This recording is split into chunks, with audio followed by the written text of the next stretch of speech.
The U.S. Special Envoy to Sudan traveled to the African country for the first time on Monday to seek an increase in the flow of aid to millions of people in need and an end to a devastating war. Tom Perriello, who was named Washington's envoy for Sudan in February, traveled to Port Sudan on the Red Sea coast, the de facto capital for the army-led government.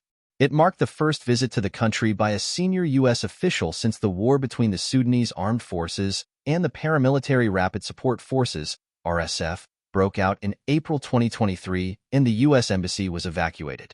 We feel an enormous amount of urgency to end this crisis and to ensure that we can help to get food and medicine and life-saving support to the 20 million people plus that are in need, a State Department official said before the trip. The UN says more than 25 million people, half of Sudan's population, need aid as famine has taken hold in one region and more than 11 million people have fled their homes.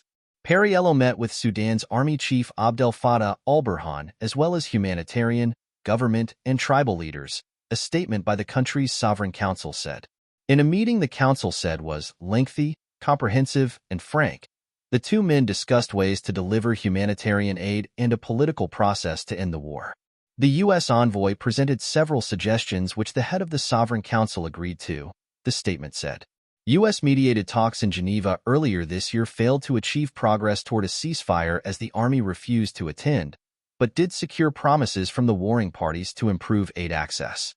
The war erupted more than a year ago amid a power struggle between the army and the RSF ahead of a planned transition to civilian rule.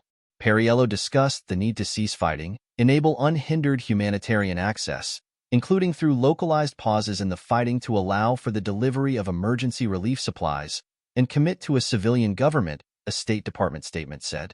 While the U.S. would continue to pursue a more comprehensive ceasefire and negotiations, right now, I think there's a really key opportunity to build on the expansion of humanitarian aid, the State Department official said, highlighting the need for relief corridors to the most battle-ravaged areas including Al-Fashir, center, and parts of the capital Khartoum.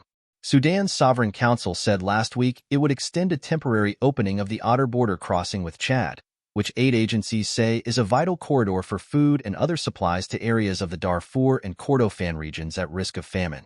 The State Department official said Washington was concerned that the number of foreign actors beginning to engage in the conflict was growing, adding that there has been an increased number of mercenary fighters from the Sahel arriving to fight with the RSF as well as other actors, including Russia and Iran, playing a role with the army. The visit came as the RSF continues revenge attacks in eastern El Jazeera state and a campaign to take over the army's last Darfur stronghold, Al-Fashir. In a news conference in Nairobi, an RSF representative said they were still open to peace but doubted the army's willingness. They do not listen to any language but that of the rifle, and so we will continue to talk to them in the language they understand, said Brigadier General Omar Hamdan.